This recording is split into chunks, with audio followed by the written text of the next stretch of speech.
ain't gonna hide. Propaganda swilling, but it won't touch me.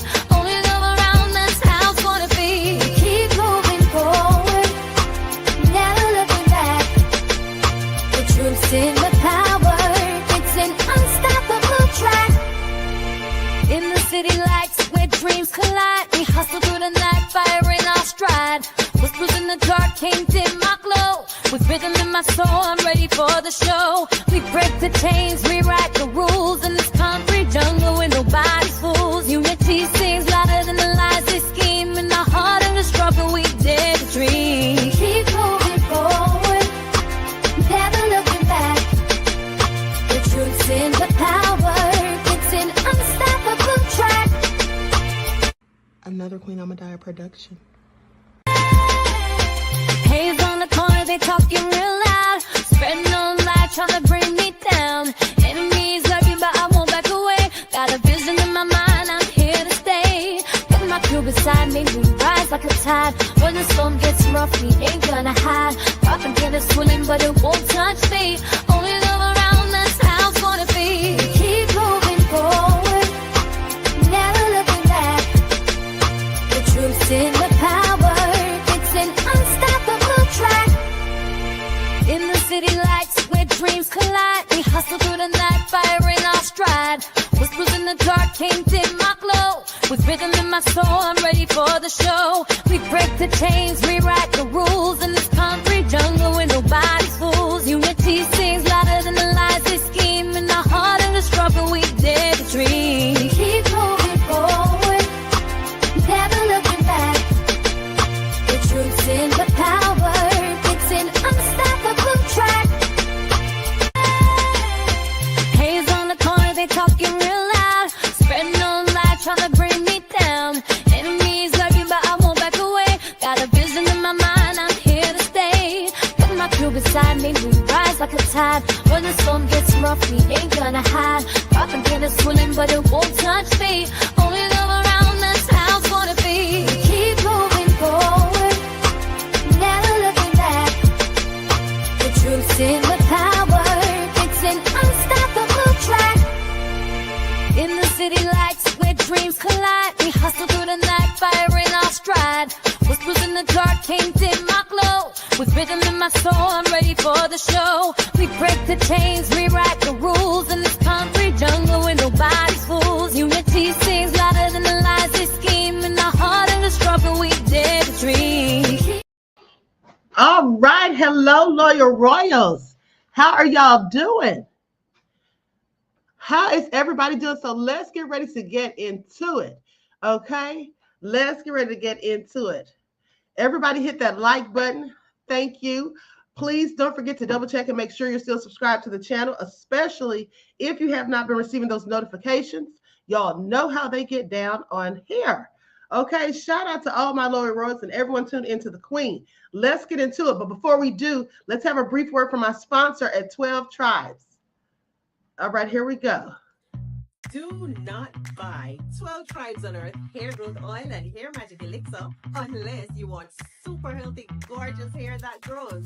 They have a whole line of amazing hair growth products, including hair growth leave-in conditioner spray, hair growth shampoo, hair growth spray, and hair growth butter. I'm starting to sense a theme here. They include quality natural ingredients. They smell amazing, and you can see the results for yourself. So if you're looking for healthy hair growth for your natural or relaxed hair, try 12 Tribes on Earth today.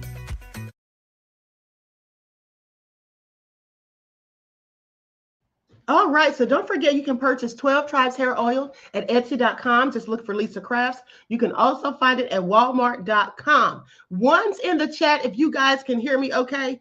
Put ones in the chat if the audio is sounding good, okay? Let me know if you guys can hear me because I was having difficulties the other day. I was having a slow connection. All right, let me know if you guys can hear me. All right. Shout out to Nessie X. All right. Shout out to Donut in the chat. The Crazy Beach Aries, Juju B, Chris B. All right. Let's get into it. Leon, Nessie X, Andrea. All right. Miss AP is in the house. Deronda. All right. Jeff ATL, OG Patrice. Anita Harrell is in the house. All right. That's right. Juju said boots on the ground. D Major scaling up. I see you. All right. Let's get into it, Khalid. All right. Wavy though is in the house. Nicole. All right. Shelly answered, I'm so happy, Queen, going to the trial. Good night. Hey, beloved. Thank you. All right. So y'all can hear fine. Okay. Hey, one who cares. Chris Betsy in the house. Claudette. All right. So that, hey, DJ Big Six. All right. Y'all know I miss my Royals. Oh, my goodness. I love y'all. I'm so glad y'all are tuned in. Okay. So let's get into it. Hey, Lena, Nicole, Donna. All right. So listen, shout out to all the Loyal Royals and everyone tuned into the Queen. Okay. Hit the like button. Thank you.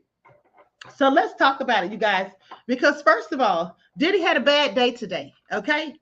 Diddy had a bad day today. Do y'all hear me? Now, I just want you all to remember how dedicated I am and that I'm up here risking my life and limb. Didn't y'all hear those shots yesterday? Didn't that sound like gunshots? Oh, my goodness. What was that?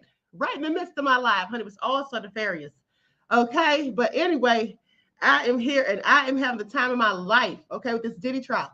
Diddy had a bad day today in court. First of all, the judge went in on him because supposedly Mr. Diddler was making faces, okay, at the jurors, smiling and making faces. See, I told y'all he waved and smiled at me the first day I was in there, okay? So he's trying to play his little favors, honey. He's trying to get in good, okay? Nicole said, Queen, you are brave. Thank you, beloved. Okay, yeah, so anyway, he has been warned. And so we're going to talk about that. Also, I met Mr. Mark Agnifilo in the cafeteria today, and he gave me a big hug. And we had a talk. We had a couple of minutes to chat. I do like Mr. Agnifilo, but sadly, he's defending the Diddler, who's going down for the counts. Okay, Diddler is going down for the count. Now, let's talk about him almost getting his behind banned up out of there. What was he thinking? You know, here's the thing. That's interesting. Diddy is always trying to run game on people. He's always trying to be so charming and charismatic when really we know who he really is at this point. Okay? So the judge presiding over Sean Diddy Combs' trial has threatened to ban the disgraced music mogul from the courtroom for nodding and making faces at members of the jury. Judge Erwin Subramanian called his actions absolutely unacceptable. I call them nefarious myself. Okay, Mr. Combs' attorneys assured the judge that it would not happen again. Now, Judge Subramanian said Mr. Combs was vigorously nodding during the cross-questioning of Brianna Bongalan, a friend of Mr. Combs' ex-girlfriend, Cassie Ventura, who accused the rapper of holding her over the balcony. And Mr. Combs has pled not guilty to all charges, including trafficking and racketeering. Now, listen, I told you all my thoughts on Bongalan's story yesterday. Here's the thing. Deronda said Sugar Smacks is so arrogant. Isn't he, though? He needs to have several seats in an empty stadium. But here's the thing. Nicole said, Queen, he remembers you from his White House party or freak. What? You don't remember me from his White House party or freak off, Sonny? You need to sit down somewhere, okay? Don't even put me in there. But listen, so here's the thing, though, that I find interesting. When Brianna was testifying yesterday, that story just wasn't adding up. There seemed to be lots of holes in it. Nicole Westmoreland ate and left no crumbs, okay? She really did her job at the end of the day. And it was just, Adrian said, so why did he recognize you, Queen?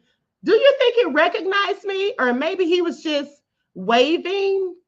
Because I'm probably maybe one of the first people he saw when he walked in the courtroom. I don't know, but don't y'all start trying to paint narratives. Now, I know what you all are getting at because I, in fact, did go to a Diddy white party in Cancun, Mexico. I told you all that. All right. Now y'all are trying to use that against me and say that's why Diddy smiled and waved. Listen, I told you all when I was at that party, which was so long ago, 20 years at least, that I was nowhere near Diddy. Okay. And I left early because it was spring break in Cancun and we were running around everywhere. That was just one of the parties we went to. Okay. So y'all can miss me with it, grasping at straws. But let me continue. Adrian said, we playing Queen. I know y'all are. Look at Juju talking about I'm hollering. Juju, you are so low down. But so listen, so the story that Brianna was telling about the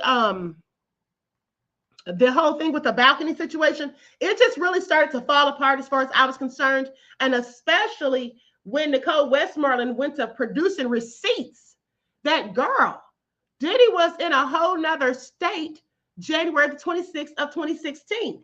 Now, like I told you all earlier, she could have been, because of all the illegal substances that they were doing, because they were doing things heavy back then.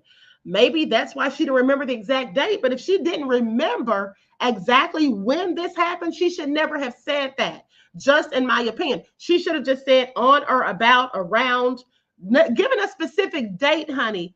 When you don't know, that's just crazy, because now you leave the window open for the defense to come at you under cross and just break your whole story down and make it look like you're a liar who lies.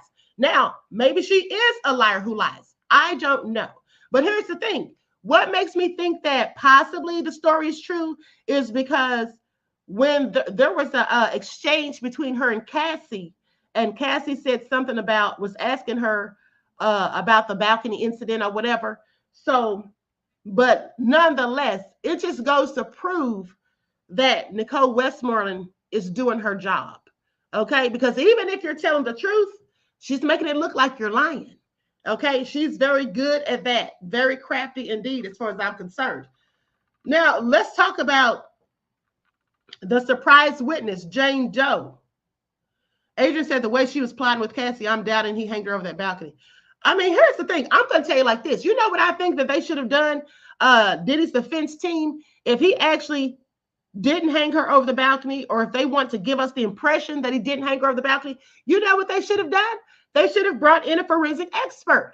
They should have brought in someone that could show you the pull of gravity, by the weight of the person holding the person and the weight of the person being held, because she says she's 5'1", and about that time she weighed anywhere from 100 to 115 because of her rug use. She wasn't very heavy. So they should have basically brought someone in who could attest to that, because there was a guy that I talked to yesterday who was kind of big. He said that he works out and all that, and he said he didn't even think he would be able to dangle someone from a balcony and then snatch them back up and then toss them across to the furniture.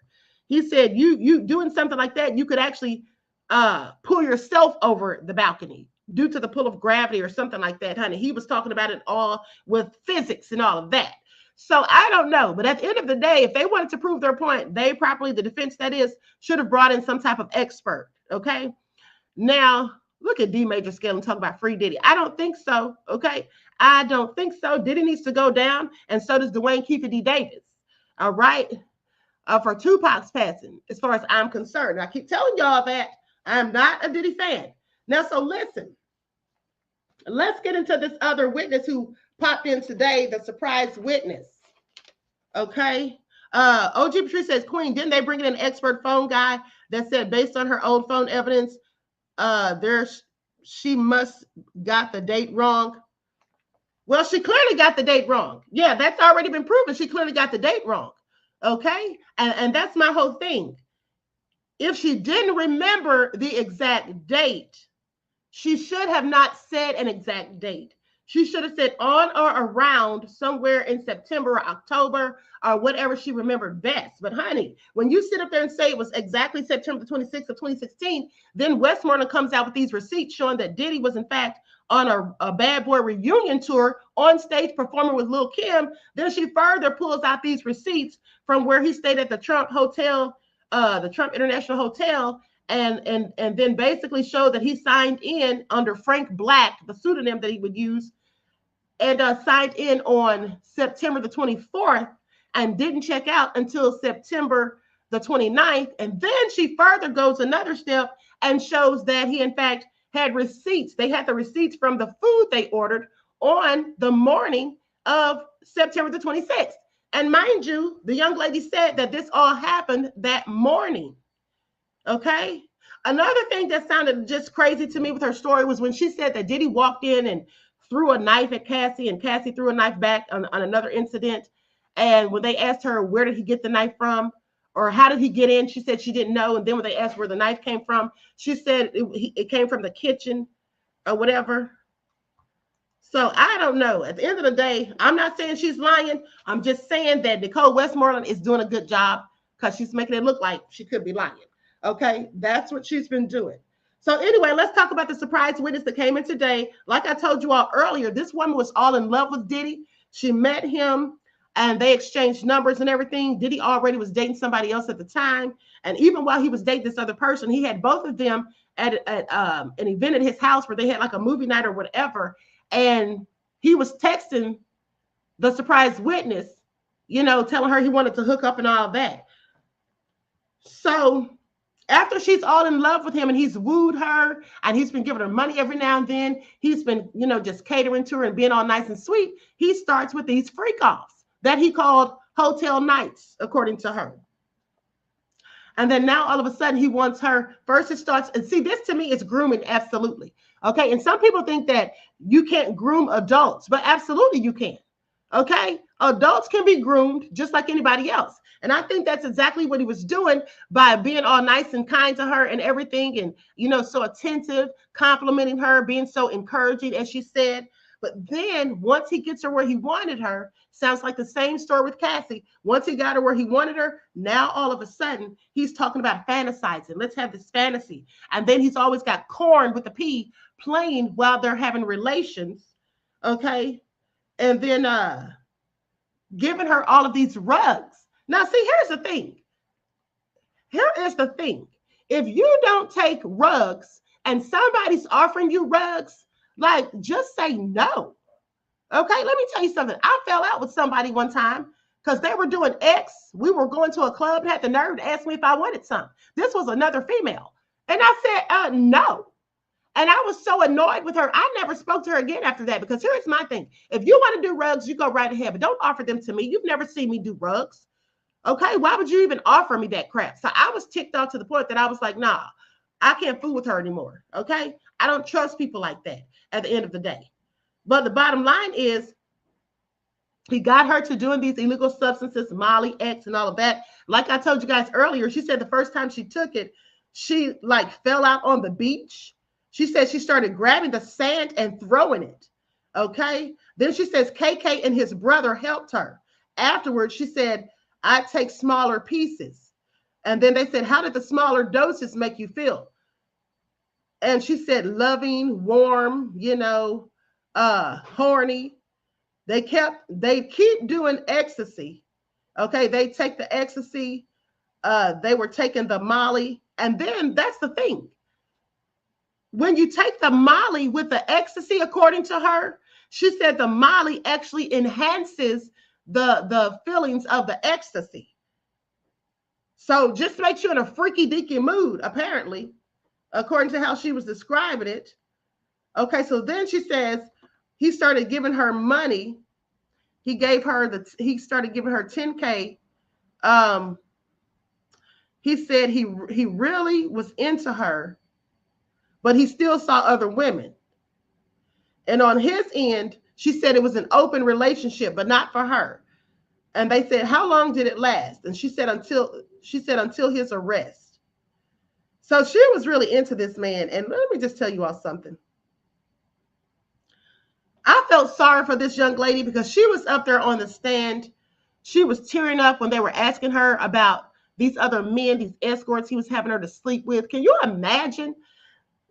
It just seems to me that Diddy used women as objects. I think the only woman he ever really cared about was Kim Porter.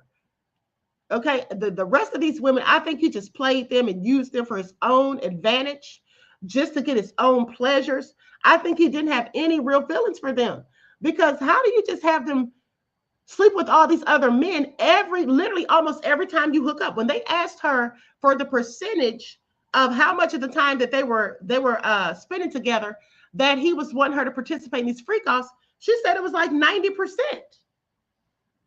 And then they kept asking her, well, why did you agree to do it? Because she said she wanted to please him. This is all some of the same things that Cassie was saying.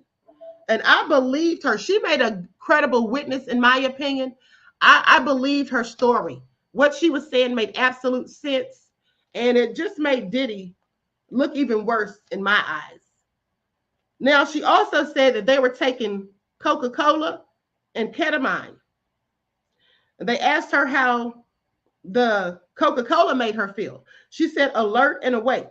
They asked her about the ketamine. She said it didn't make her feel good. It was not a good feeling, and it caused her to hallucinate, like the floor coming up from the walls or something like that. Just like a weird feeling. He would give her the rugs right before they had sex. Okay, she learned that he liked to have corn with a pea playing, and he liked to dress her, to tell her how to dress. Okay, he wanted her in the lingerie and the stripper heels. The sessions would last sometimes 12 to 24 hours, and during the sex, he wanted her to have the baby oil all over her body in the bedroom. Now, when they would go into the bedroom, they'd have the red lights on. Now, she said she loved that.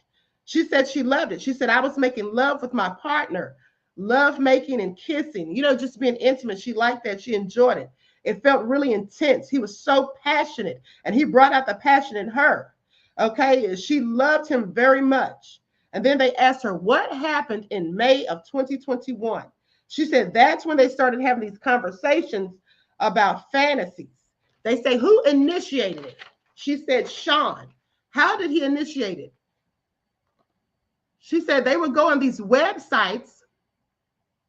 They would go on these websites, these corn sites with a P, okay? And then he just talked about fantasizing and things that he wanted to do. And then he started the talk, okay? This is where she starts crying. See, this is how you know she was all in love with him, and she did not want to be doing this stuff.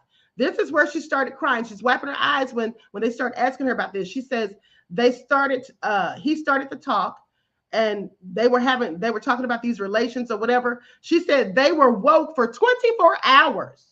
Okay, they had a mix of ecstasy and Molly for 12 to 15 hours. He started saying to her, oh, I can make this fantasy a reality. And she was like, okay. They said, why did you say okay? And she said, because I was into my partner, and he seemed to be so turned on. They said, did you think that it would happen that night? Because who would? Now you're sitting here 1 minute in one breath, you're talking about, fantasizing and doing things, but she's probably not even thinking that this is really going to happen. She's thinking we're just talking about this just to, how you might just talk about things to get yourself all in the mood or whatever. But she's thinking it's just a fantasy. But little did she know he wanted to do it right then and there that same night. So he said, we can make that happen tonight. And they said, how did you respond? She said, I was like, tonight? And I was like, oh, okay. They said, why did you say okay? She said, I was into my partner. And she said, then she saw the assistant setting up the room, honey. Okay, after they set up, then that's when they said, who was there? She said, me and Sean. And he told her there's someone coming. It'll be really fun. He said he knew the guy, and he's really nice. And they said, what did you think he was saying? What did you think he was saying was really about to happen? She said, actual things. They said, did he tell you where he knew this guy from? She said, no. And she said she was very nervous. But then the guy shows up, and she had on lingerie and a robe under. She had on a robe with lingerie underneath and those stripper heels. Now we know why Diddy had those stripper heels at his house when they raided him. Remember? He probably kept those on standby for whoever he called over. So she says he called her to the side and she spoke to him. Then she saw Don. Now that's the man that she met in 2021. And then they showed her pictures and she verified that was the person. They said, do you know Don's last name? She said, no. She said, I could feel that they knew each other. How did Sean tell you that they knew each other? He said he was from a website called Cowboys and Angels. What happened when you walked into the room? She said she was so nervous and she sat there with her legs crossed, and she got up and started dancing and took off her robe. While dancing, Don was basically getting turned on. He was wearing shorts and underwear. Don got close and started touching her legs, trying to make her more comfortable. They said, what was Sean doing? She said he was pleasuring himself. Then things got hot and heavy. She performed, she started, tasting that cucumber, okay, on Don while Sean watched and talked, okay? This is what she says, he was being encouraging and sweet. Okay, who said go to the bedroom? Because that's when she says, then they moved it to the bedroom. They asked her, who said go to the bedroom? She said, I did. I was ready to speed things up a bit. They said, why speed things up? She said, to get it going. And then that's when she asked for protection. And Sean said, oh, these guys are safe. They get tested all the time. Okay, he can show you his paperwork. Imagine getting ready to get down to it, and you want somebody to use something, and then, oh no, he whips out paperwork. Now, that's not what he did, but that's how Diddy was talking. Like, oh, he can show you his paperwork. Like, dude, get out of here. Okay, how do you react to that? She said, I was nervous. And then I guess Diddy saw that she was kind of nervous and wasn't feeling it, so he went and got the protection. She said, but then Don removed the protection and finished on her with that sauce. Y'all know what I'm talking about. Afterwards, did Don leave? She says, yes. What did you and Sean do? She says, we started making love. Afterwards, they went on a yacht. Now, mind you, when they started making love, they did ask her, did she still have that stuff on her? Did she clean that off? And she said no. And everybody's like, ew. Okay, gross. Okay, so then she said afterwards they went on a yacht with his friends, and it was fun. And they went out as a group. They said, how do you feel afterwards? She said, exhilarated. I felt I'd done something new. Now, they're talking about the hotel nights, aka freak-offs. She said, I felt I'd done something new. We did something so crazy, taboo, and fun. I didn't think we'd do it again. Maybe a random other night, maybe we'd do it again. They said, how did your relationship change? She said, that literally opened a Pandora's box that I couldn't shut. There was too much of it. They say, what percentage would you say that you and Sean would have the sex with these other men?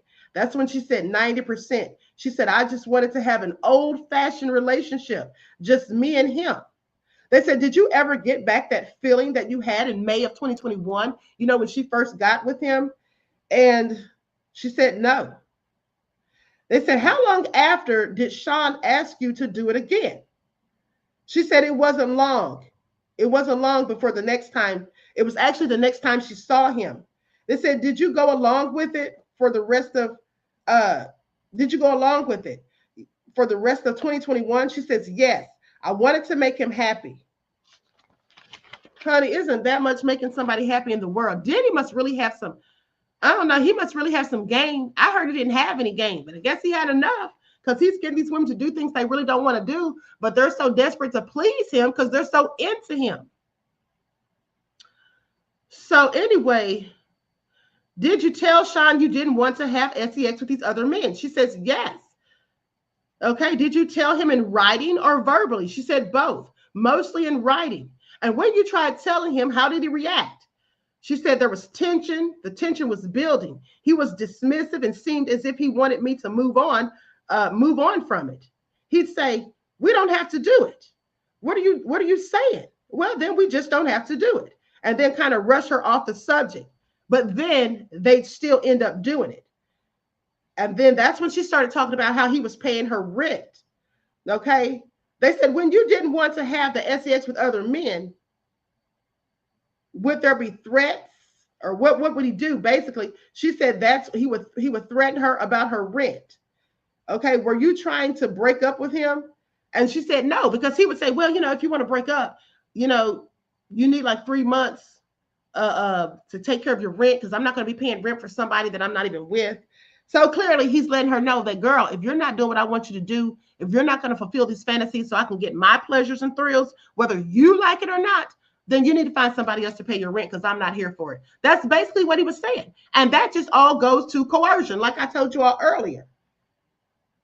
So why did you feel obligated to have sex with these other men?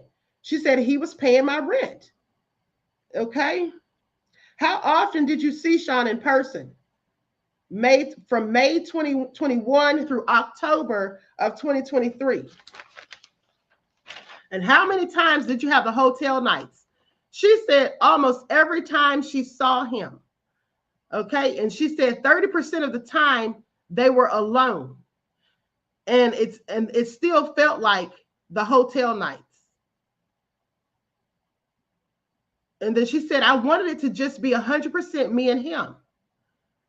How much notice did you get? She says, not much. Well, this is when he would want to hang out with her, when he'd want her to, go somewhere with him to have these hotel nights. They were like, how much notice did he give you in advance? And she said, not much. That's why she said she always had to keep herself up, because she always wanted to look good for him. She had to make sure she was going to the gym, keeping her hair done, her tanned, keeping herself tanned, having her nails done with a creamy white nail polish that he so loved. Okay,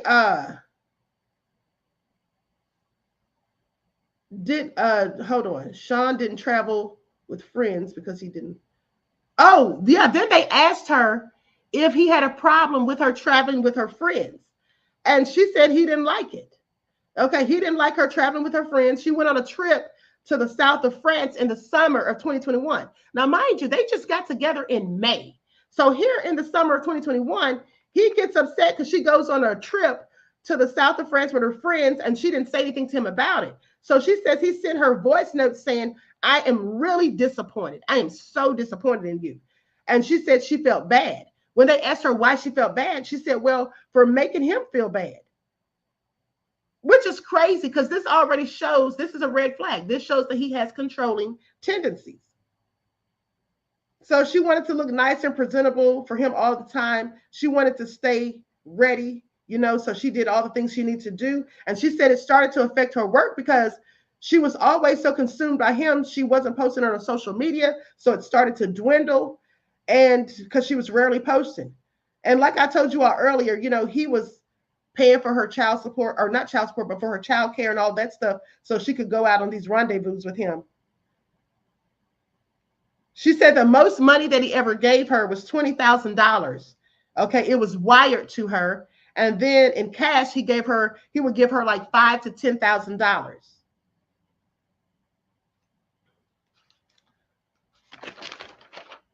So then they had moved into a new house and they didn't have any furniture. So basically he gave her the money for that.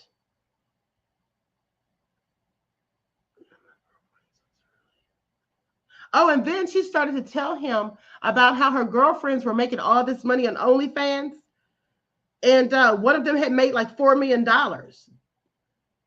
And she wanted to do it too. She wanted to have her own money. And he'd say, let's just give it some time and think about this. First of all, who is he to try to tell her what she needs to think about? If she wanted to be on OnlyFans, that's her business. Okay? That's her business. So then he'd get back on those conversations, threatening her about her rent and all of that stuff. And then they asked her, could you afford to pay your rent on your own? She said no. And they asked, how did you afford it? She said it was with the money that Sean was giving her and her child support. He was giving her that $10,000 allowance, even though she had initially asked him for $15,000. Okay, so anyway, now let's get back into this whole thing about and I told you all that the forensic expert testified also. But let's talk a little bit more. Hold on. Let's go through this article. Now they talk about how the court also heard from a woman using the pseudonym Jane, who dated Mr. Combs between 2021 and his arrest in 2024, which is interesting because when was the daughter born? Love. When was the daughter born? Because, that just goes to show he's out here messing around with all these women, not using protection, and then having some of the women mess around with these escorts, not using protection. Okay, so anyway, she had talked about how he took her on trips to Miami and another trip to Turks and Caicos and then to the Bahamas, how he took her to upscale restaurants, and she described herself as being totally in love with him head over heels. Now, she testified that Mr. Combs soon asked her to participate in what prosecutors refer to as these hotel nights. Freaky stuff. Diddy is just deplorable, in my opinion. Some people seem to think, now you all tell me what you all think about it. Some people tend to think that he's being tried because of his freaky nature, because of the freaky stuff he was doing. I have told people, Nessa G said they all nasty. Okay? Now, some people think that, they're just putting him on trial for his sexual appetite or whatever. But let's not forget that Diddy has done some of the predicate acts, extorting Cassie's mother, bribing the hotel security guard by giving him $100,000, possibly having committed arson on Kid Cudi and on Kid Cudi's car. And the reason I say possibly is because they never have actually 100% proven that, but we're all pretty sure that he did it or had it done. And then also breaking into that man's house. Now, who else did that but him? Because the officer testified that he got the tag to the car and it traced back to Bad Boy. So that's Diddy. Okay. Then with the kidnapping, because when Capricorn Clark said that he came to her house with a gun and made her go to Kid Cudi's house with him, made her tell him where the guy lived at, that's absolutely kidnapping. How are people not saying that this is a RICO? Okay, DJ Big Six said fingerprints. Fingerprints came up missing, beloved. Okay, the fingerprints came up missing. With that being said, they had fingerprint cards, and somehow or another, they mysteriously disappeared from the LAPD's evidence room, which I find interesting. Now, once that was stated in court, the defense wanted to declare a mistrial because they felt like that was prejudicial, because they felt like this is them alluding to the fact or implying that Diddy got someone to get rid of those fingerprints, which he probably absolutely did, because why did they just go missing? You don't listen. When I went to school for criminal justice, we were trained in gathering and collecting evidence, the chain of command, how the evidence is stored and all of that, how evidence is disposed of and all of that. So at the end of the day, you don't get rid of evidence until you've been instructed to do so, specifically by the person who collected that evidence or someone superior. And the guy who collected the evidence said that he didn't tell anybody to get rid of it. So where'd it go? Okay, who would have a motivation to get rid of it besides the diddler? Okay, and let's not forget that they said that his chief of security, former chief of security, Fahim Muhammad, had all these connections, and he was the person in charge of getting rid of anything and anyone, according to Lil Rod, aka Rodney Jones. Okay. So I find that all interesting. DJ Big Six said, right, someone has to be held accountable. Exactly. Okay. Jeff ATL said those female fingerprints were Capricorn Clark's. Beloved, first of all, you cannot differentiate who said those fingerprints were of females. They said something about female DNA, possibly, okay, partial female DNA, when they checked the arson that was done to Kid Cudi's car. But you can't even substantiate that, because that's basically inconclusive. Because what does that even mean, partial female DNA? Well, what's the other part? Okay, so that really makes no sense. And at the end of the day, the fingerprints, they didn't say whether they were male or female, beloved. Okay, that's what they didn't do. Now, with that all being said, the balcony incident has come under scrutiny. Okay, because the court heard intense questioning of Miss Bongalon, and basically she accused him of lifting her onto the rail of the balcony and threatening her during the altercation, and then throwing her onto the nearby furniture, causing all those bruises and all that stuff. And, you know, like I said, once Nicole Westmoreland lit into her, the defense, she accused her of lying, fabricating the details of the incident, and basically making it look like she just wanted money. She's like, were you rich when you filed this lawsuit against him? Here's the thing, though. You know what I think is going to happen? Like I keep telling you all that Diddy is, when he's convicted, because I definitely think he'll be convicted, but I keep telling you guys, remember you heard it here first, that when he, because I've been telling you all this for over a month, I know, that when he's convicted, they're going to try to get overturned, okay, due to the prior bad acts, just like Harvey Weinstein's case. And the prior bad acts is all over and up and through this case. It is all over and up and through. Okay. First of all, they have people testifying that have lawsuits, civil lawsuits against him. And just like Westmoreland asked the person today, Bonkalon, just like she asked her, she said, you know, aren't you afraid, or aren't you just trying to make sure you don't say anything that damages your lawsuit? You know, because she's got a $10 million lawsuit against this man. So I don't think it was a good idea to get her to testify, because this is all coming back to haunt the prosecution on appeal.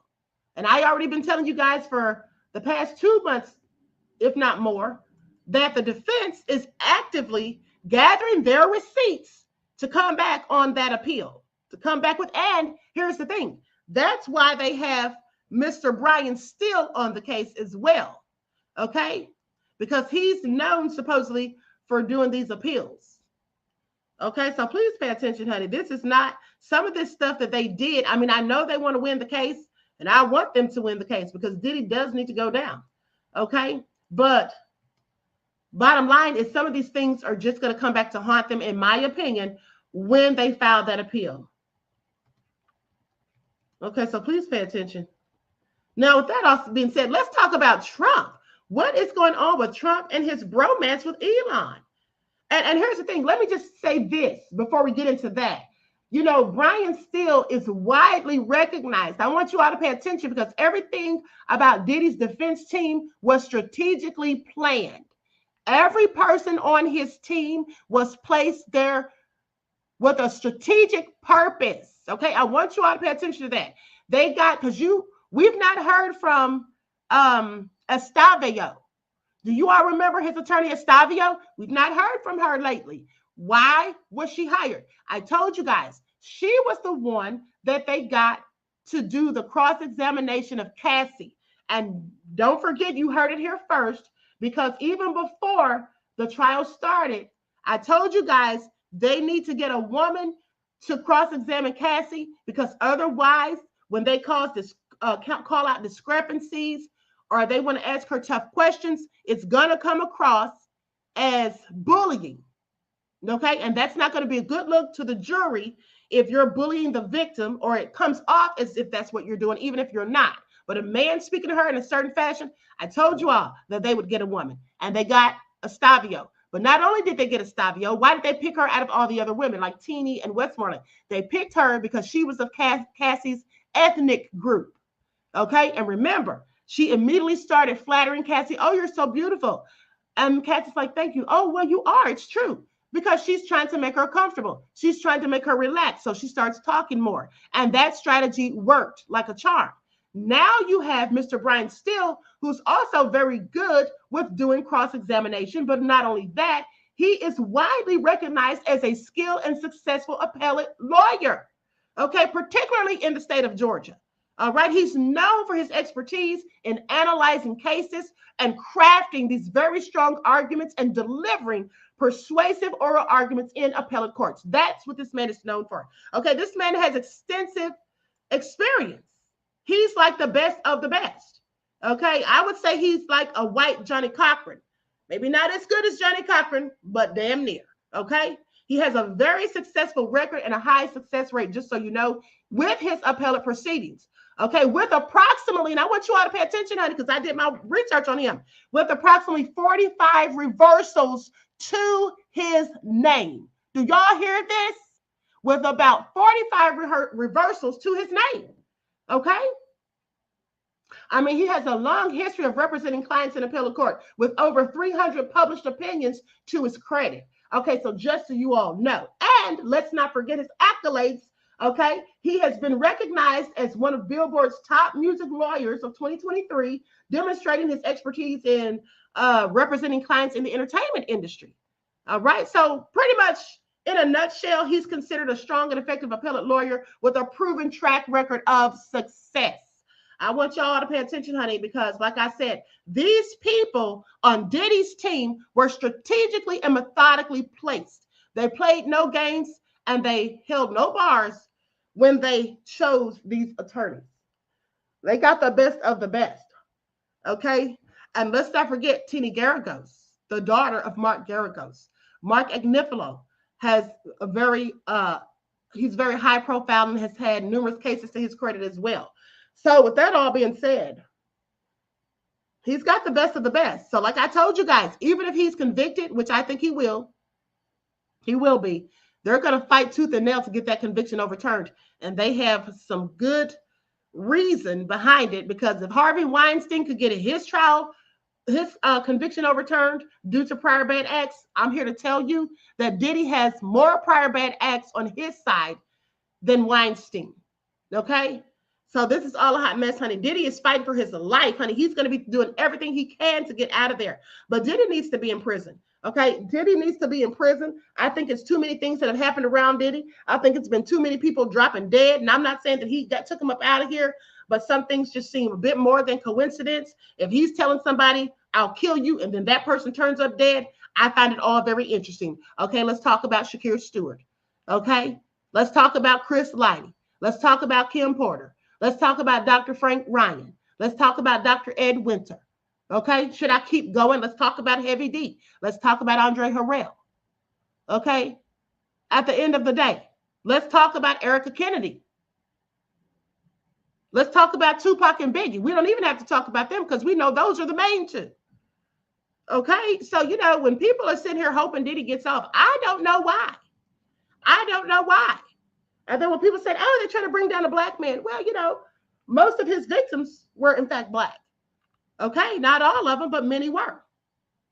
Aria said, where is Mark Curry? I have no idea, beloved.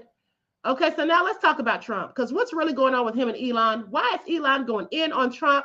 He has said that Trump was on the Epstein list. I mean, he went for the jugular.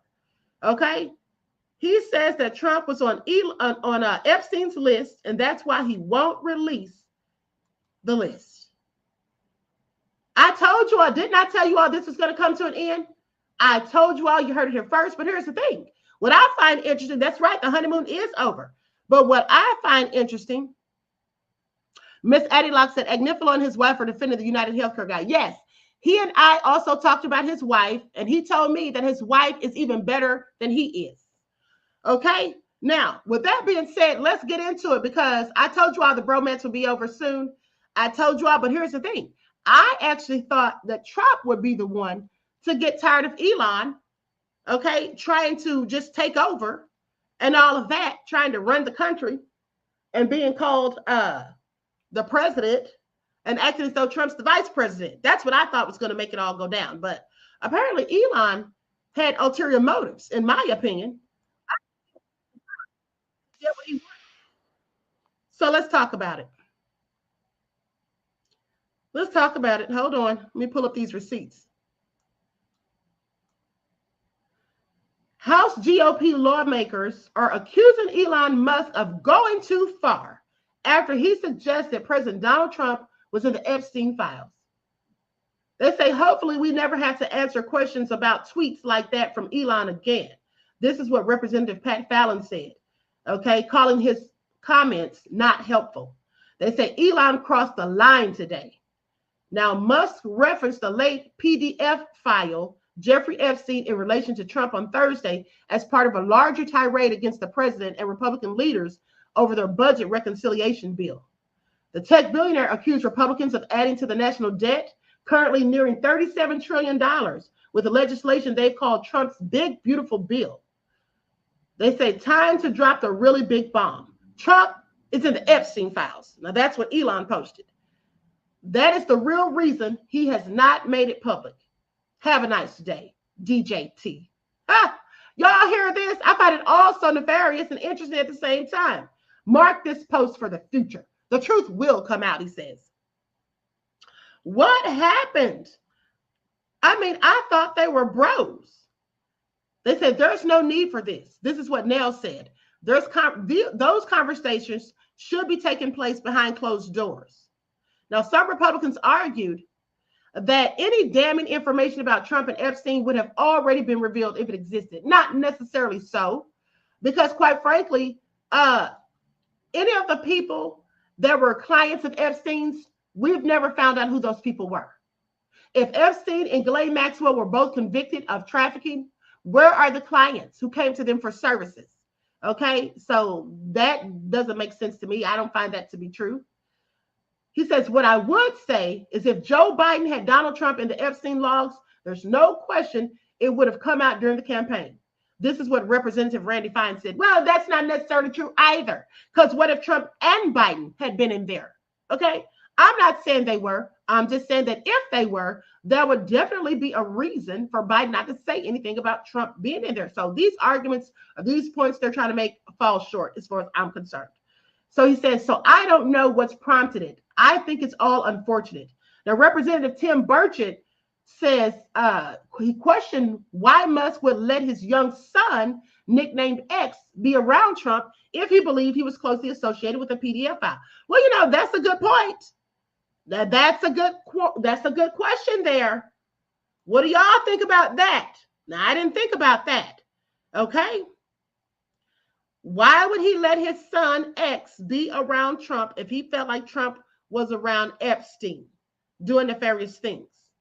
They say the Biden administration would have pulled it out. There's nobody that Democrats hate more than Donald J. Trump, and he's handing them their lunch every day. So I don't put much faith into it. Why would he let his kid hang out with the president if that's true? That just doesn't make any sense. And now he's calling for his impeachment. I mean, it's just going off the deep end. Now, Representative Anna Paulina Luna said, this is a representative from Florida who's leading a task force on declassifying federal investigations, including Epstein's, mind you. She told reporters that she did not think Musk's suggestion held water. Okay, she said, speaking to Jeffrey Epstein, I will be very specific that I do believe that if President Trump was in the Epstein files, or she says it should be speaking of, but they have two, it's a typo. Anyway, speaking of Jeffrey Epstein, I will be very specific that I do believe that if President Trump was in the Epstein files, they would have released it during the primary, and they didn't. So the fact that it is that I do not believe that President Trump is in the Epstein files, the way that it is being implied, but either which way, this is why we continue to push for transparency. Well, here's the thing. You know, just to prove the point, don't you all think Trump should go ahead and release the files? What's the holdup?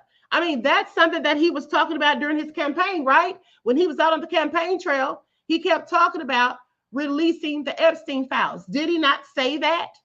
So where are they? Why don't we have the information? Shoshana said, I think they created this story. Elon has lost a lot of money messing with Trump, and Trump likes to control the narrative. Wavy, though, says Epstein and Trump were bros, for real, laughing it up and hanging out together. Black Secondra Trapper said, that's right, Queen. Thank you, beloved. I just have questions. Mel said Trump is a compulsive liar. Well, Trump does do a lot of lying. I'm sorry, he does. Andrea said, with no redactions. Exactly. Okay. Denzel says P. Diddy has lost his mind. Justice for Kim Porter. I agree, beloved. Okay. Aubrey said DT is gaslighting about releasing it. Yes. And this is my thing. What's the holdup? Now, he's been talking about that the whole time he's running, talking about releasing those files. And why are they not out here at this point? Okay. So anyway, goes on to say that Representative Ralph Norman, however, stood apart in his answer in calling for more transparency in the Epstein files, saying that facts will bear out whatever they will. The Epstein files are bound to come out, and let it come out. We ought to see it. America has a right to know, just like they do with the John F. Kennedy files and the Bobby Kennedy files. Now, White House Press Secretary Caroline Leavitt attributed Musk's tirade to Trump's bill, which is focused on working and middle-class tax relief and not benefiting Musk and his companies enough. See, Musk is only worried about himself. Okay, he's only worried about himself at the end of the day. And my thing is, I knew he was losing money. We already knew that because even with the tariffs, okay? And then him even being, dealing with Trump, a lot of people stopped buying Tesla and all of that stuff. And so they say this is an unfortunate episode from Elon, who is unhappy with the one big beautiful bill because it does not include the policies that he wanted. The president is focused on passing this historic piece of legislation and making our country great again. I'm going to have to read that piece of legislation when I have time, because I have not been doing anything but focusing on Diddy, and I have not been paying attention to any of the politics for the past week or so. Okay, now Senator Pete Ricketts told Fox News Digital, he says, I cannot tell you what Musk's motivations are, but I can tell you what we're going to do, which is avoid a $4 trillion tax increase on the American people. And while it's well known the two men were acquainted, a source familiar with the matter pointed out that Trump had kicked Epstein out of his Palm Beach golf club. Okay, Trump had permanently banned Epstein from Mar-a-Lago for hitting on a teenage daughter of a club member. Okay, according to a book titled The Grifters Club. They said the administration itself released Epstein files with the president's name included. This is not a new surprise that Elon is uncovering. Everyone already knew this. If Elon truly thought the president was more deeply involved with Epstein, why did he hang out with him for 6 months and say that he loves him as much as a straight man can love a straight man? Here's the thing. Here's the thing I want you all to pay attention to. Do you all remember I showed you a video probably about a year and a half ago where the prosecutor who was going against Epstein was talking to Trump, and he admitted that Trump had agreed to help him? Do you all remember that? I just thought about it. I literally showed you all a video where the prosecutor was thanking Trump for agreeing to work with him, and he was saying that Trump was one of the only people, I think, that wanted to work with him or was willing to help with the whole Epstein thing. So Elon is likely just mad and butthurt because things aren't going his way. He's been sitting here using Trump, for his own advantage. But at the end of the day, doesn't Trump really do the same thing? He does the same thing too. Mel said Trump used Elon for his money. Well, of course he did. They both used each other. And so now they're both crying foul as far as I'm concerned, specifically Elon, because he's not getting what he wants. He's lost a ton of money. People have, trashed Tesla, and people have just turned on him. He's been losing money. And now this bill is not going to benefit him. Well, I find that interesting. And this is quite frankly his karma. But see, I don't feel sorry for him or Trump, because the bottom line is Elon sat there and fed Trump all that BS about South Africa. Okay, sitting there talking about people over there having genocide committed on them. Okay, telling all these lies. Okay, and then Trump helped promote these lies and to help spread them. Okay, when in fact, the people of South Africa, their land was taken from them. And then people come over there and then have parts of South Africa that the Africans who are indigenous there are not even allowed to go to. So how does that make any sense? Okay, how does that make a bit of sense? And quite frankly, I don't trust Trump or Elon. Okay, I don't trust Trump, Elon, Bill Gates. I don't trust any of them. All right, with that all being said, now I'm going to go to this news report. I'm going to go to this news report about this whole situation. Likes up, everyone, please like and share, because clearly Elon's going for his jugular and it's all going sour. So let's get into it. We're going to go to CNN's report first. Likes up, everyone, please don't forget to like and share. Thank you. Okay, here we go. Mel said, I can't stand Trump or Musk. Darius says, I'm so tired of these whiny, crying artists, rich people masquerading as men. Okay. Cypher says, UK, I hope I'm saying your name right, beloved. I'm probably not, but says UK needs to give half of that gold that they have to Africa as a donation. Yeah, I agree. They absolutely do. All of these countries that have been ripping off Africa, they all need to pay them back. Specifically France and the US, as far as I'm concerned.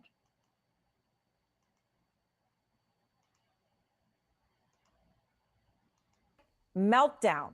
The Elon Musk and Donald Trump alliance has gone up in flames. Total and utter flames. A public meltdown unlike anything the country has ever seen. Elon Musk, just in the past 2 hours, calling for Donald Trump's impeachment and saying Trump's name is in the so-called Epstein files, saying, bookmark this one. At the same time, Trump is threatening to cancel all of Musk's government contracts. And Musk's responding, oh, make my day. The whole world watching as this back and forth played out. It only started around noon Eastern time when Trump finally broke his silence over Musk's very clear attacks on what Trump insists on calling his big, beautiful bill. Elon's upset because we took the EV mandate. Look, Elon and I had a great relationship. I don't know if we will anymore, but I'm very disappointed in Elon. I've helped Elon a lot. I don't know what it is. It's sort of Trump derangement syndrome. Oh, he's accusing him of TDS, talking about how they had a great relationship. But that was tame. That was how it all started, because it was just the beginning. So the world's richest man starts replying to the world's most powerful man almost in real time. So this is how it went. Okay, here's Trump at 12:06 p.m. I'm very disappointed because Elon knew the inner workings of this bill better than almost anybody sitting here, better than you people. He knew everything about it. At 12:25 p.m., Musk posts, false. This bill was never shown to me, even once, and was passed in the dead of night so fast that almost no one in Congress could even read it. And that was the first thing. Then they started fighting over whether Trump would have actually even won the election if it weren't for Musk. Here's Trump at 12:05 p.m. Eastern. Elon endorsed me very strongly. He actually went up in campaign for me. I think I would have won. Susie would say I would have won Pennsylvania easily anyway, even if the governor ran, the real governor, not the governor from Minnesota. Referring to Shapiro. And Elon replies at 12:46, quote, without me, Trump would have lost the election. Dems would control the House and the Republicans would be 51-49 in the Senate. Such ingratitude, which clearly upset Trump, who posted that he actually fired Musk. Elon was wearing thin. I asked him to leave. I took away his EV mandate that forced everyone to buy electric cars that nobody else wanted, and he just went crazy. Musk's reply 11 minutes later, an obvious lie. So sad. Well, on this, Elon has a point. It is worth remembering that Trump and Musk were so close that, remember, it was like, where's J.D. Vance, right? That it was Trump and the number two was Musk. And look at this first joint interview he gave. It was with Musk, not with J.D. Vance. I think he was in Munich when this happened. In fact, when Musk's Tesla shares started plunging because buyers shunned him, they shunned him because of his role as Trump's number two. And so Trump actually at the time, remember when he went out and he did the big giant car ad for Tesla while standing in the driveway of the White House? In fact, he got one for his granddaughter, a Cybertruck, and he said he was personally going to buy one. That very Tesla that he was going to buy, it is actually there tonight. It is still parked on the White House grounds. CNN today got its picture, filmed this video of it late today. I wonder if Trump has any idea that it's parked there.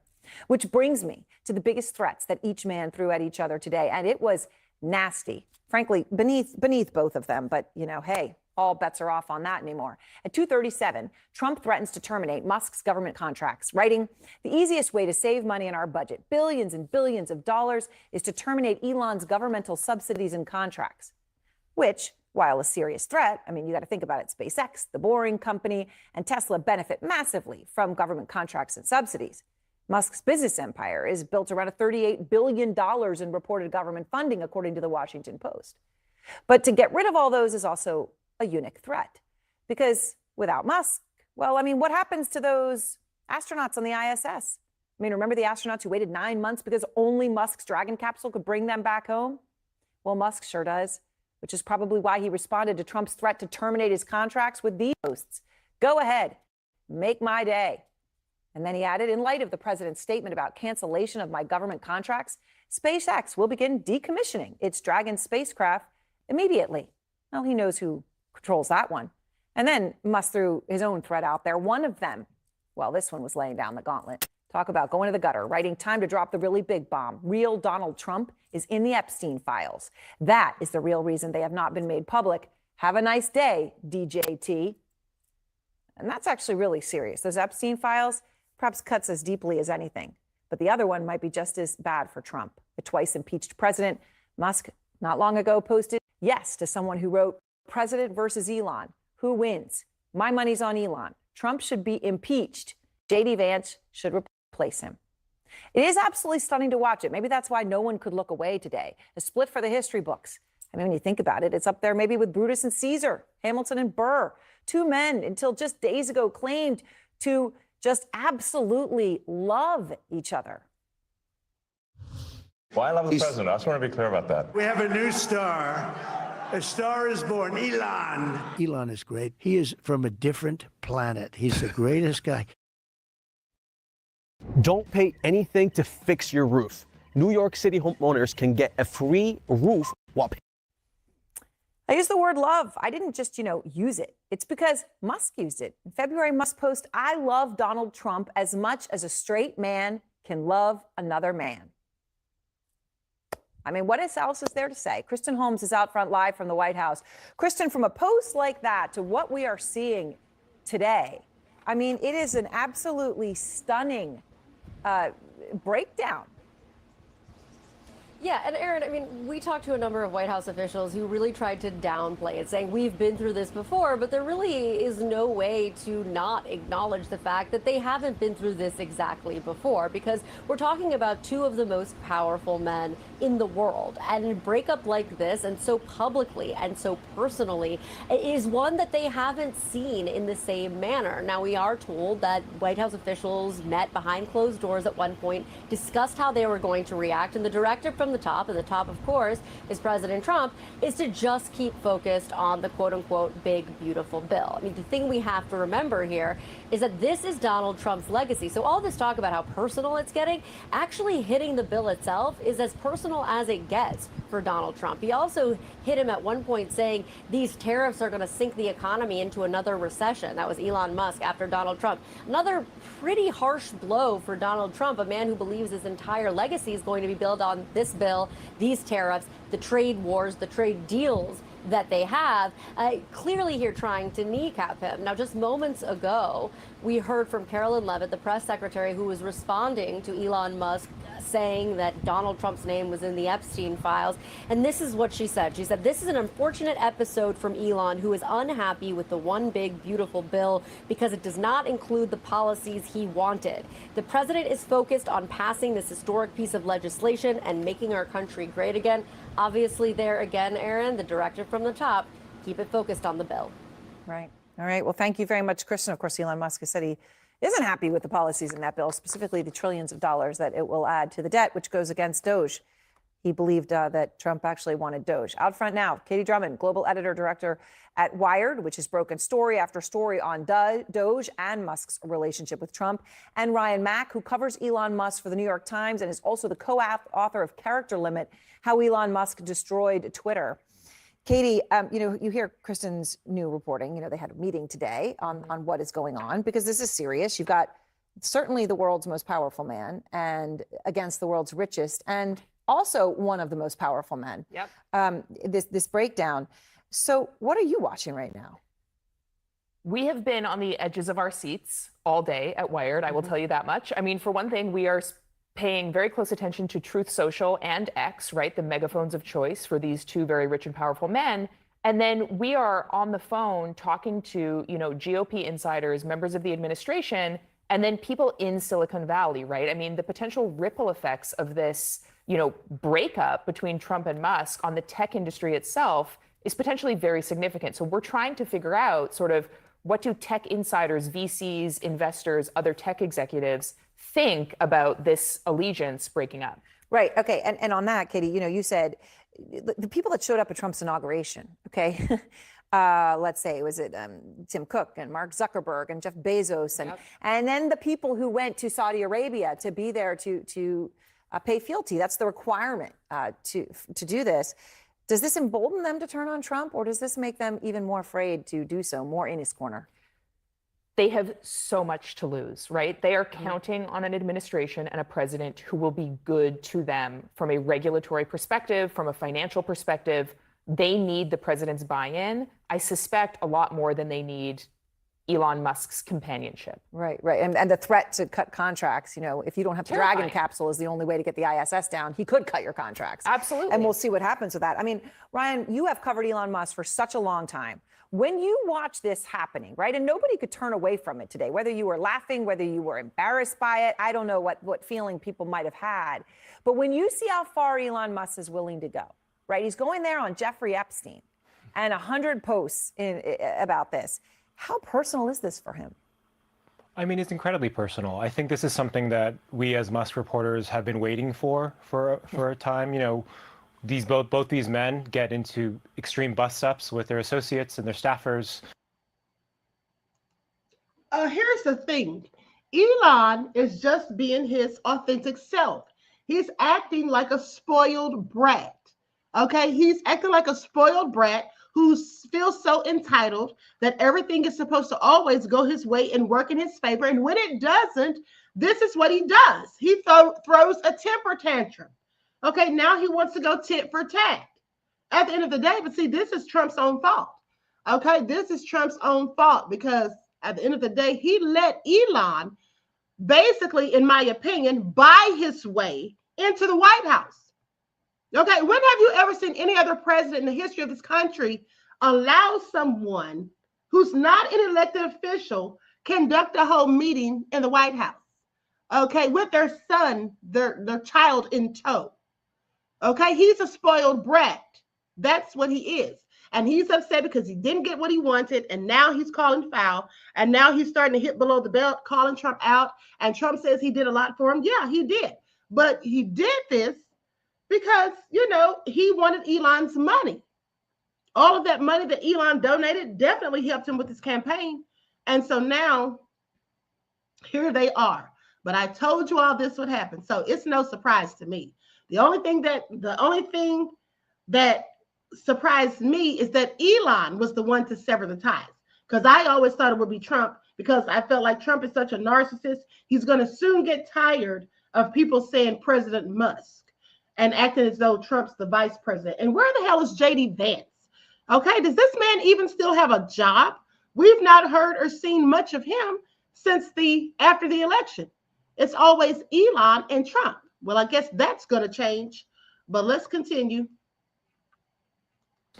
And we're kind of all waiting for this moment. You know, that it happened isn't a surprise. How it happened is more of a surprise to me, you know, and the speed at which, you know, Elon was ready to essentially unload his clip. You know, he went and had a string of insults lined up that he used, you know, very quickly. And I think that is what surprised me the most. Listing your house on the market isn't the only way to sell your house. Selling to us is much faster, easier. All right, welcome back in here to Live Now from... I have to absolutely agree with you, Cerebral. Cerebral says it's sick that these people impose laws upon us which they don't follow themselves, all the while creating generational wealth for their offspring and aligning their pockets. Absolutely. Okay, they play by a different set of rules that the rest of us are not allowed to engage in. Okay, so, you know, I don't feel sorry for these people when things go wrong for them. Okay, when they fall out and they start bickering amongst themselves. In fact, I love it because you see, these wealthy elite people, what they do is they sit there and use their money, their power, and their privilege against the rest of us to make our lives miserable, to keep us out here fighting, scratching, and kicking amongst one another. And they use divisive tactics. Okay, this is what they do. They promote racism. And they keep us all down here at each other's throats so they can maintain power and control. Because I promise you, the day that everybody, all of the regular citizens of all different races and ethnic groups unite, well, that would just take away their power right there. They have to keep us all separated and divided. That's the biggest strategy that this country has ever used. And it's the strategy of divide and conquer. Okay, this is what they do. And they've been so successful at it. Why would they ever change? You know, so that's why when I see them fighting amongst themselves, well, I don't feel bad at all. In fact, I love to see it.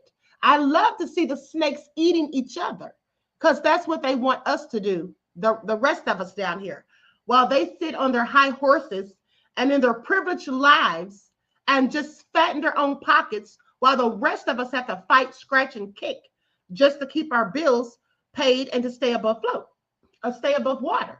Okay, so now let's talk about this travel ban that Trump has imposed. Let's get into it. Nicole said using our backs to play their chess games. Exactly. They have us bent over. We're the table. They've got everything laid on our backs, but the minute everybody stands up, the game's over, and they know it. So they got to keep us mad at each other and bickering. They got to do things that are racially charged. You all know that a lot of the things involving racism in this country, like a lot of these protests, a lot of the things that happen with social injustices, these things are manufactured. And I don't mean that they're not actual things that are really happening. Of course they are. But they allow these things and sometimes even encourage these things and instigate these things just so that everybody stays down here going against each other, pointing the finger at each other, blacks against white, rich against poor, okay, Americans against immigrants. They do all of this by design so that while we're bickering amongst ourselves, well, they're sitting back laughing because they know that they're playing chess while we all sit here and foolishly continue to play checkers. This is what they do. So anyway, with that all being said, let's talk about this bill because the bromance is dead, honey. It's over. Now, I don't think it's coming back, especially after that Epstein remark by Musk. So the Republicans worry that an escalating feud between President Donald Trump and billionaire Elon Musk could live on, leaving collateral damage in its wake for weeks, months, or even years. The proximate cause is the centerpiece of Trump's big agenda, okay, the big, beautiful bill, which Musk is trashing publicly and privately to try to kill the legislation. He has said that he will spend money to oust Republican lawmakers who vote for it. Y'all hear this? He does not give an F about Republicans or the RNC or House seats or whatever. This is what a Musk advisor said Thursday in the middle of a social media war between Trump and Musk, who had never aligned with the Republican Party until the last few years, mind you. The advisor was given anonymity to speak candidly about the blow up. He said he will blow them up. He will. I mean it. We already know Republicans are going to lose the House. Senate will likely be fine, but Elon does not give a ish about that party stuff. Republican lawmakers care a lot, especially when it comes to their own congressional seats and chairmanships, which would be in danger if Musk tried to oust them from power in next year's midterm elections. In interviews with GOP lawmakers and operatives with ties to Congress, a clear theme emerged. Republicans should be scared of getting crosswise with either Trump or Musk, a tough task when they're slinging mud as well as insults and threats at each other. So basically, in short, other Republicans are like the kids caught between parents in the midst of a possibly brutal divorce. Okay, this is like Kramer versus Kramer. Please pay attention. So Representative Don Bacon said, I'm staying out of it. Okay, he represents the competitive Nebraska district. Says there's a good verse in Proverbs that says, stay out of fights. And I'm staying out of this one. But Trump's allies are taking shots at Musk for his comments about Trump and even encouraging Trump to take action against him. Listen, Elon better hope Trump doesn't deport his arse. Okay, that's what he better hope, that he doesn't get deported, because you know Trump will do it. Okay? So anyway, people, including myself, are recommending to the president that he pull every contract associated with Elon Musk and that major investigations start immediately. This is what Steve Bannon says, who's the White House advisor in Trump's first term, and or was the White House advisor in Trump's first term and a frequent critic of Musk. They say it's getting nastier by the minute. Okay, so I'm going to go ahead and move on from this, like I said, because we need to talk about this bill. We need to talk about this travel ban, because they're saying that fury and resignation around the world has started as Trump's travel ban comes roaring back. After Trump cited national security and terrorism concerns and banning nationals largely from Africa and Asia, the reactions of those countries range from weariness to anger. Let's get into it. Likes up, everyone, please like and share. Thank you in advance. Reggie said Kramer versus Kramer was one of my favorite movies. Mary Lee was cute then. Okay. Yeah, Dustin Hoffman. Okay, so now they say countries across the world were in shock Thursday after President Donald Trump announced a travel ban on nationals from a dozen countries and the cancellation of visa programs for 7 more. For many, the move seemed like a return to 2017 and one of the most controversial policies of Trump's first term. Trump cited national security and terrorism concerns on Wednesday as the motivating factors behind the ban on nationals largely from Africa and Asia, triggering reactions from representatives of those countries, from weary diplomacy to downright anger. Here's the thing. How many times and how often have we had terrorists from Africa or Asia in this country? Somebody please make it all make sense. That I missed the memo? Chad, a country in Central Africa that is among the countries hit with a travel ban, quickly issued a reciprocal restriction on issuing visas to U.S. citizens. Chad has no planes to offer, no billions of dollars to give, but Chad has dignity and pride. That's what President Idris Deby, this is what he said Thursday on Facebook. Now they say Trump's new order affects a patchwork of 19 countries, some of them banned for the first time, for reasons that the administration said include high rates of visa overstays, lack of appropriate screening and vetting measures, and allegedly being sponsors of terrorism, no less. I find it all so nefarious. When has Africa ever been a sponsor of terrorism? I have several questions. Okay? Nationals of 12 countries will be barred from entering the U.S., Afghanistan, Myanmar, Chad, Republic of Congo, Equatorial Guinea, Eritrea, Haiti, Iran, Libya, Somalia, Sudan, and Yemen. Partial bans have also been placed on nationals from Burundi, Cuba, Laos, Sierra Leone, Togo, Turkmenistan, and Venezuela. Now, after the Trump administration canceled a special visa program with Venezuela on Wednesday, the country's interior minister, Diosdado Cabello, described the U.S. government as fascist, adding that they persecute our countrymen, our people, for no reason. Honey, it's about to get real out here. I want y'all to pay attention. They say that he says the truth is being in the United States is a big risk for anybody, not just for Venezuelans.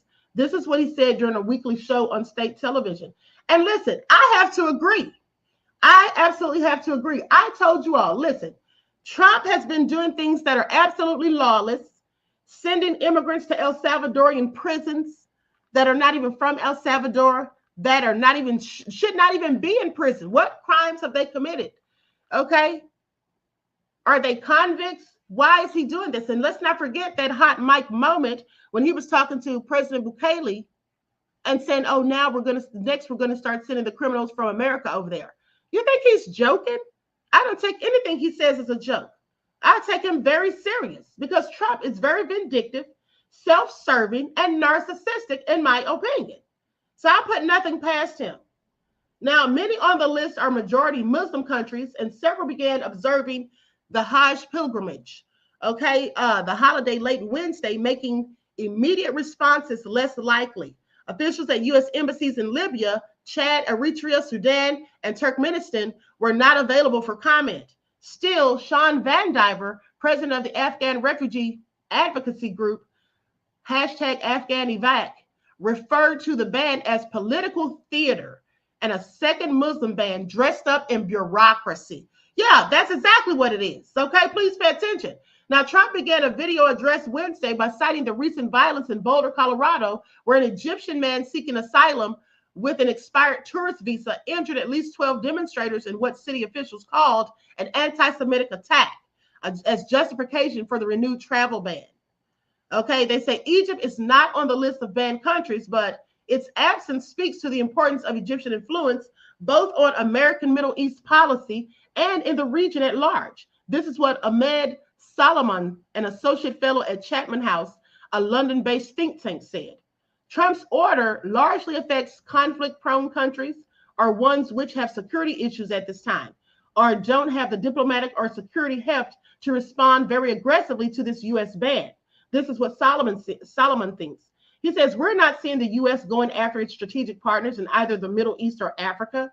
Now, the White House's decision prompted a rebuke from the African Union Commission, which in a statement Thursday urged the U.S. to exercise its right to protect its borders in a manner that is balanced, evidence-based, and reflective of the long-standing partnership between the United States and Africa. They say the commission remains concerned about the potential negative impact of such measures, okay, on relations that have been carefully nurtured over decades. So I'm going to go to this brief clip of Iranians reacting to Trump's travel ban. This is also crazy, okay, but not a surprise. Not a surprise at all. Likes up, everyone, please. Don't forget to like and share. Thank you.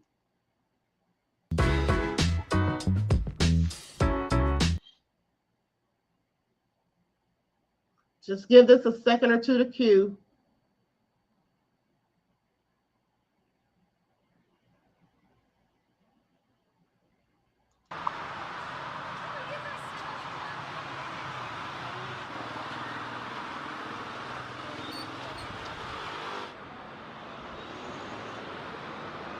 حالا چراشو که من نمیدونم، میگم جدیدن سیاست‌های آمریکا رو اصلا متوجه نمیشم، ولی خب تبعاتی که این موضوع داره، تحریم‌های بیشتر، فشار اقتصادی بیشتر، هزار تا آرزویی که قراره از باد بره، از بین بره و تبعات دیگه‌اش.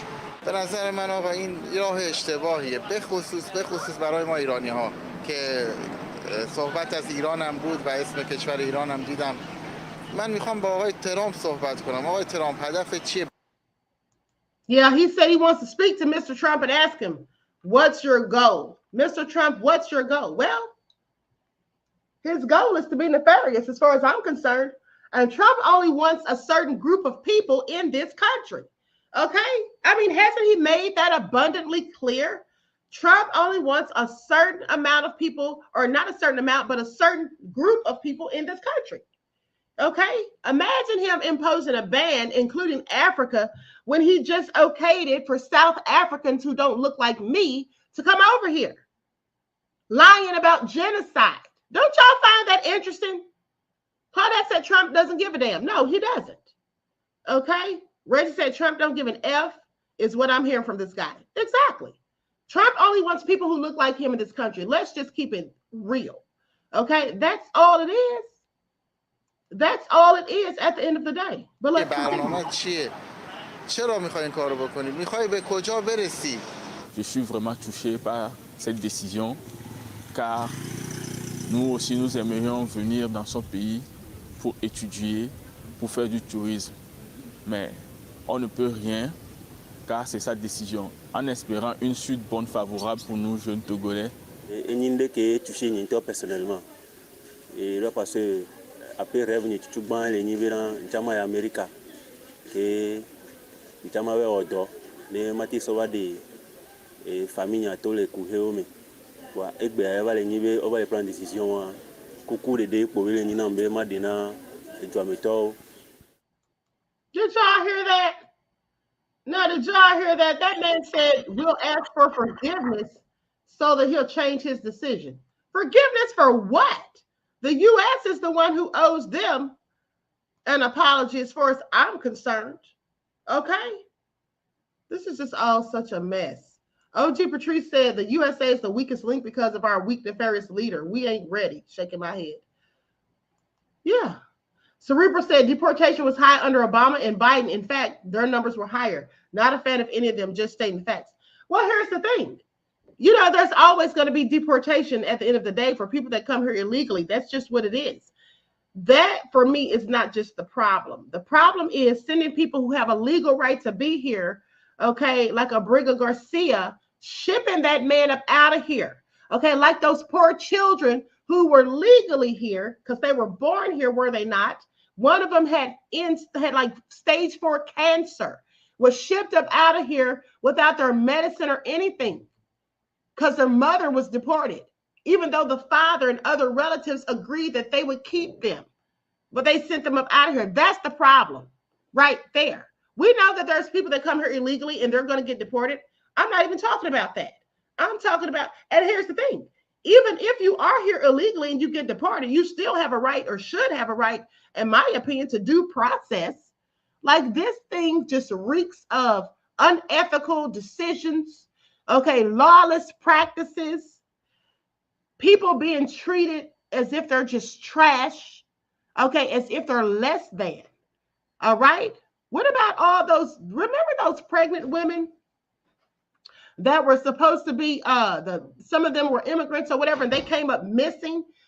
You know, the missing children under Biden's administration and all this stuff just reeks of nefarious things, okay? Things that should not be happening in this country. And then what's interesting is the United States loves to go running over to other countries and trying to tell them how they need to be more humane, trying to tell them how they need to conduct their own affairs when they don't even have the affairs, you know, they don't even conduct their own affairs in a good fashion.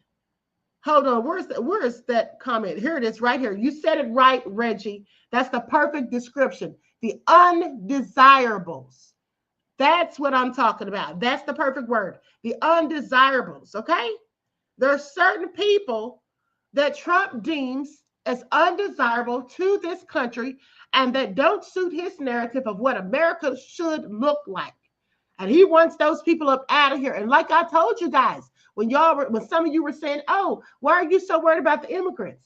I told you, you should be worried about what he's doing to these immigrants that are legally here, because the next thing you know, he'll be doing the same thing to us. He already said it. Some people may have taken it as a joke, but I don't take anything Trump says as a joke. I take him at his word. Well, sometimes, because we know he lies pathologically. But the bottom line is, when I heard him talking to that President Bukele of El Salvador, talking about next we'll be sending American criminals over there. Yeah. You think he was joking?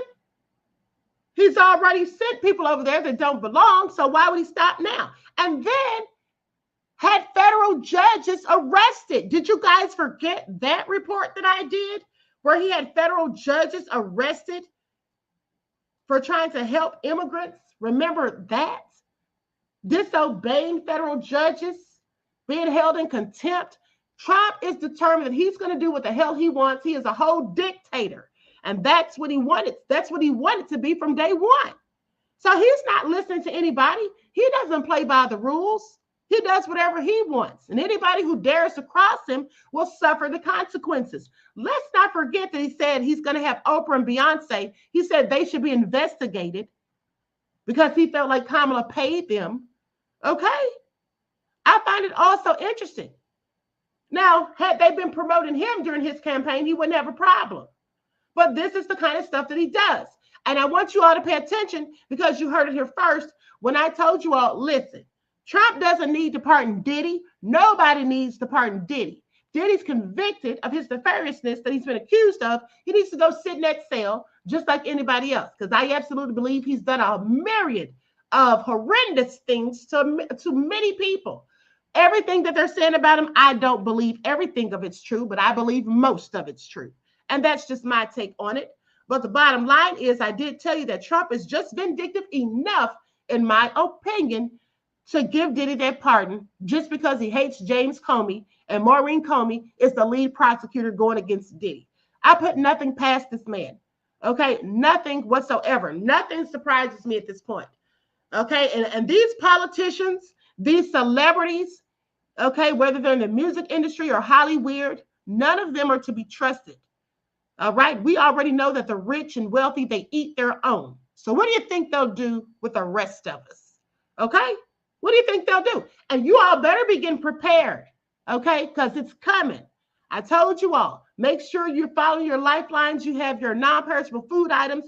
You're buying water every time you go to the store, that you have your generators, okay? If you can't afford one, you can get those solar power generators. I think you can even get one for like $250. Flashlights, batteries, whatever you can, first aid kits. Find people that you can barter with for things that you don't have, and you can give them things that they don't have or whatever. Because at the end of the day, it's about to get real. Okay, you all see how the economy's in the tank right now, and it doesn't look like it's getting any better, and nor do I expect it to. So with that all being said, TC Dan says, please don't get me started. Exactly. Okay, exactly. Unique says, grow your own foods. Exactly, beloved. You know, and the sad thing about it is, speaking of growing your own foods, the sad thing about it is, the bottom line is, you know, in some places, it's very difficult to grow your own food because of what they have done to the soil. What they have done to the soil. Do you remember when we were kids, those of you who are from my generation, how we were kids and we could go outside and pick honeysuckles, okay, off the bushes? We could go outside and get blackberries, raspberries, and just eat them. Okay, y'all remember that? We could just go outside and pick an apple off the tree, pears. I remember when I was like 10 years old, I used to go pick pears because my grandmother would make white wine out of it. She used pears sometimes instead of grapes. And we would go do these things. You can't find a pear tree now. Not anywhere around where, in close proximity to where I live, at least. You don't see, you know, raspberries and blackberries just growing freely. Grapes and all these things. You don't see it because they've done things to the soil so that people cannot grow their own food. And don't even think about growing herbs in your yard to help with healing yourself or whatever. Remember that video I showed you all a few years ago of that elderly Black woman who had all these health conditions and she had all these herbs in her front backyard? And the city said they were going to tear it down, that she couldn't have it. They were going to destroy it. She took them to court and the judge gave her a 30-day stay. They didn't care about the 30-day stay because that same day after court, they came and destroyed her entire yard. And what could she do about it? Okay, these are the low down things they do. Think about how you see so much pollen in the United States, how so many of you have allergies. Okay, there's no fruit bearing trees around your neighborhoods. That's because, well, they got rid of all the female trees. They got rid of those and left the male trees, and all they're good for is producing pollen. Okay? That's why people have all these darn allergies. So I just want you all to pay attention. Everything about this country is BS, in my opinion. This country does not promote health or wealth. This country promotes poverty, despair, and gloom, and death. That's what this country promotes. So when I see the United States running over to other countries, okay, trying to tell them what they should or shouldn't be doing, it just makes me sick to my stomach, because who the hell are they to try to tell somebody else what they should do and how they should treat their citizens when this country treats their own citizens like crap? Okay, that's why we have things in our food. When you go to the grocery stores and you go shopping, there's items and chemicals and things in your food that's banned in other countries. Other countries wouldn't feed it to their rats, but the United States, the FDA, they'll say it's okay for us to consume it. Okay, that's why you have all these high rates of cancer and all other sorts of health issues, diabetes, high blood pressure. This is all by design. None of this is an accident, and this is all allegedly, in my opinion. Let me say that for the sake of ScrewTube.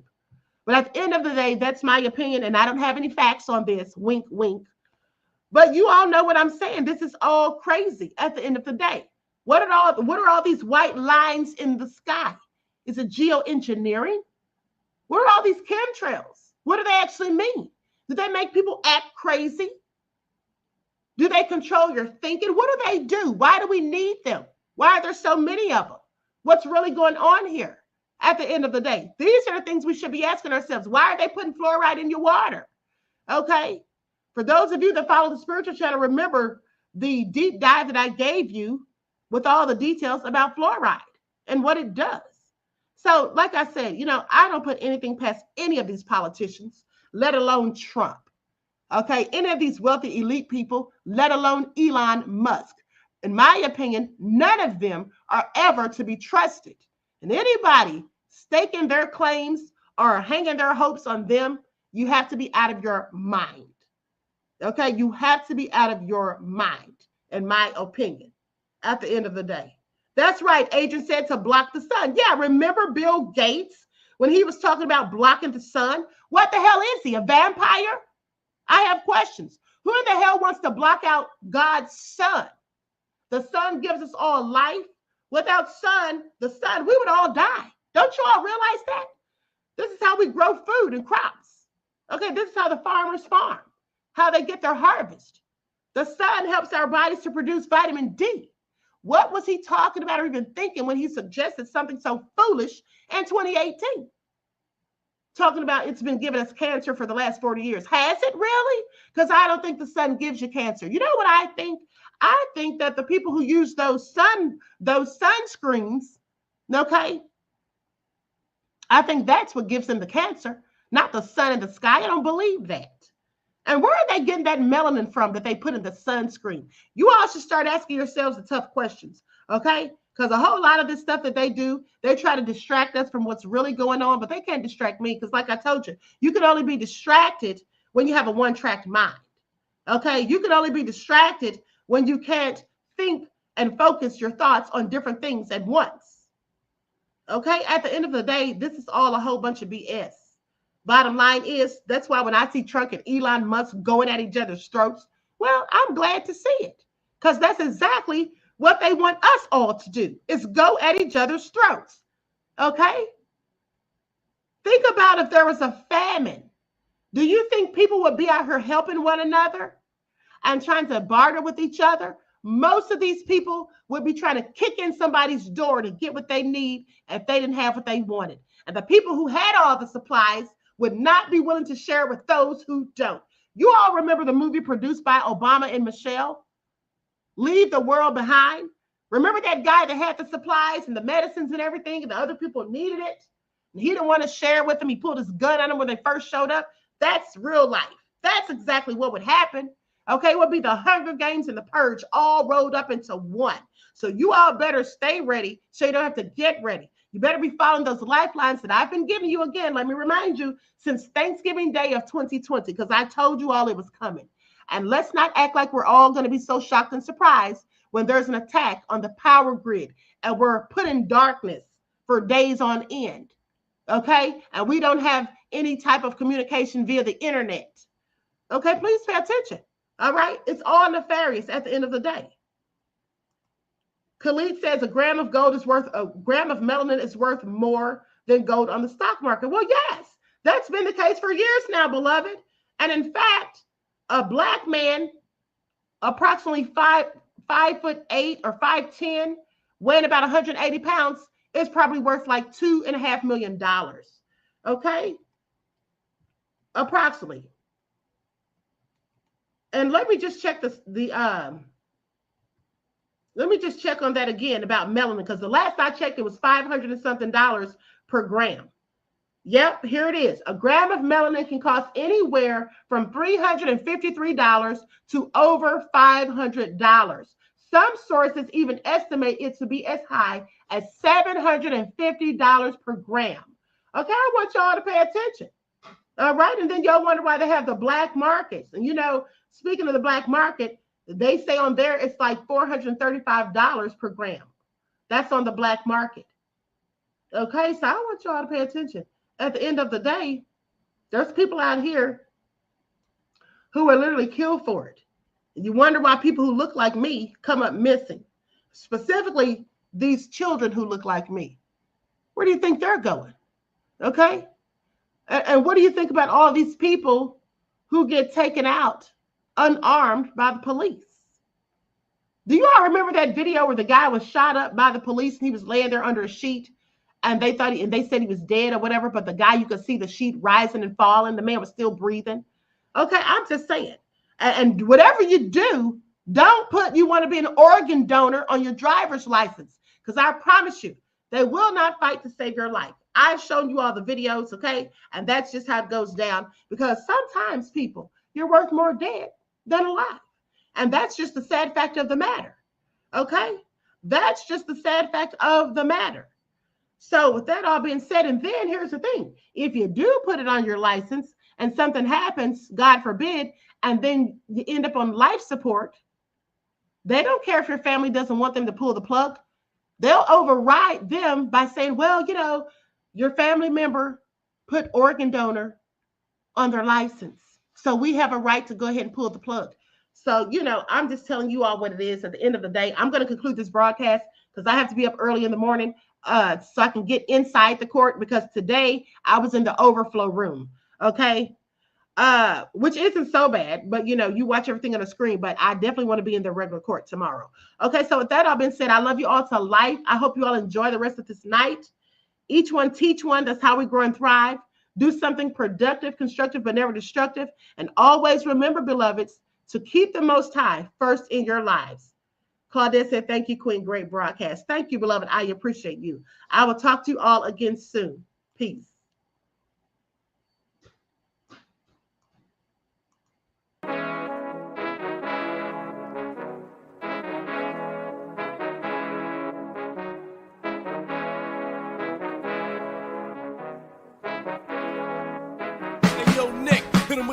Gold all in my skin, God all in my blood, kings all in my circle. You touch one of mine and you're done. They show no love for the queen. Why you hating on me? Is it cause I'm free and I got Malcolm X in my jeans? I got dreams like King Luther, shed blood like Kunta. You ain't helping my people, I ain't got nothing to say to ya. I want all the smoke like hookah. Talking reparations, America won't be great until they give us compensation. I'm like, I'm the hottest hottest right now. See a bunch of lames out here trying to jock on my style. They be doing too much. I'm the queen, it's too easy. It's like they all at Popeyes, how they be talking so greasy. I just sit back and laugh while these haters get madder. So nefarious how they don't want my pockets with cheddar. I tell them they can do better. These snakes in the grass can leave a bite on your ass, cause y'all be trusting too fast. I got my foot on the gas, other one on they necks. Dropping receipts on haters, you better show some respect. I'm never facing regrets, we only facing the threats. Running through every challenge like a relay, break no sweat. It's a cold game, so I got that blanket with me.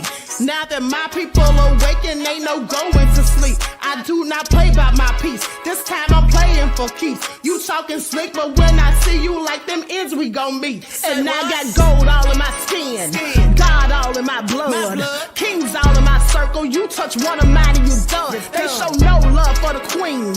Why they hating on me? Is it cause I'm free and I got Malcolm X in my jeans and I got gold all in my skin, God all in my blood, kings all in my circle. You touch one of mine and you done. They show no love for the queen. Why they hating on me? Is it cause I'm free and I got Malcolm X in my jeans and I got